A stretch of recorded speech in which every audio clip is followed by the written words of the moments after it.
restrictions on executive pay, just the latest in a long line of actions taken by the government aimed at fixing the financial crisis. My next guest oversees the TARP program and is behind the push for a consumer protection agency. Elizabeth Warren is the chair of the Congressional Oversight Panel and a professor at Harvard Law School. Great to have you on the program, Ms. Warren. Good to be here. Thank you so much for joining us. First, let me get your take on the news of the day that we may see the government order the companies that have taken government money, taxpayer money, cut salaries by the top 25 executives by 90%. Appropriate? Good first step. You know, good first step is an interesting way to look at it, but how many steps will there be?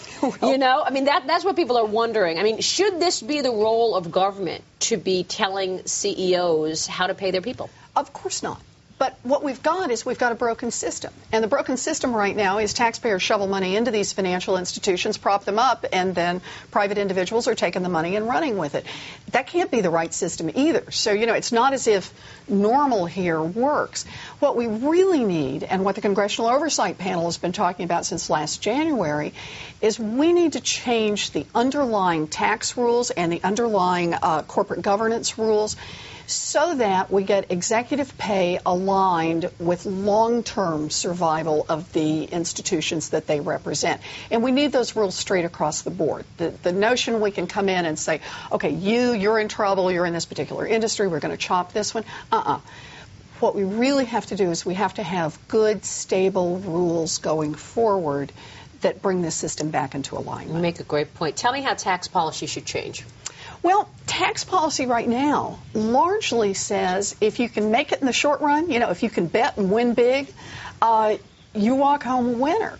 And there's no real in the system, no real way that's built in that says clawbacks. You know, if in the long run you're really making decisions that damage this institution, tax policy's not in there to say you got to be in it for the long haul before you get the kind of tax breaks that they've been getting. Tell me about the TARP program.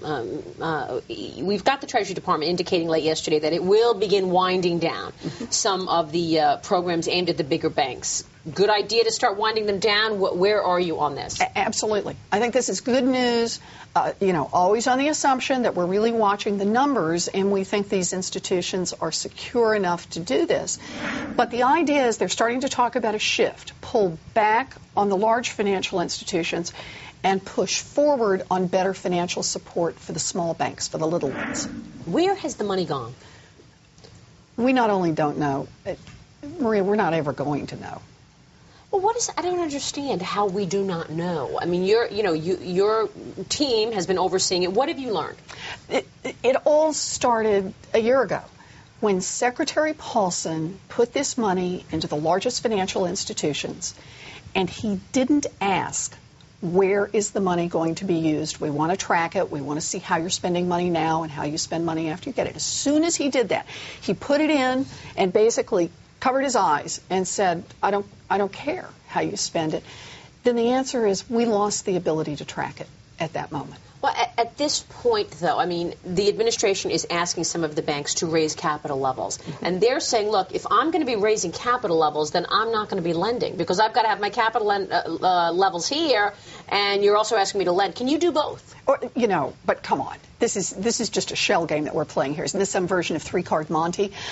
Because the other half of it is so long as the banks are looking over at their assets and saying, you know, maybe our assets are not worth quite as much as we're carrying them. We have still all of these toxic assets that remain on the books of the banks. Every time capital comes in or they have retained earnings, they're going to hold it against those losses. So, frankly, what I see Treasury doing is they're turning the heat up under them.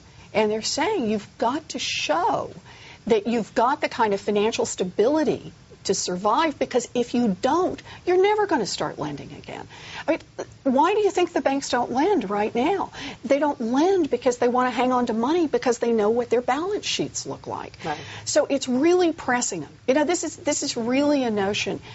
We need stronger banks And we don't need a whole lot of weak banks. We don't need a whole lot of zombie banks, to use the discussion that... And that's something that Sheila Bair has been saying, yes. too. And yet we do continue to expect more banks to fail. What's the problem with small banks and small businesses that continue to say they can't get access to credit? Well, we have to remember several things about the small banks. The first one is they were never stress tested. So a lot of our information about small banks is black box.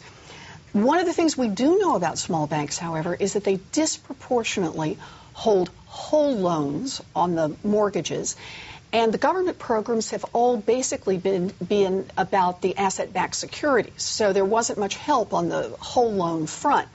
The third thing we know about the small banks is they are the ones who disproportionately hold the commercial mortgages, and those are the trouble rolling down the pike.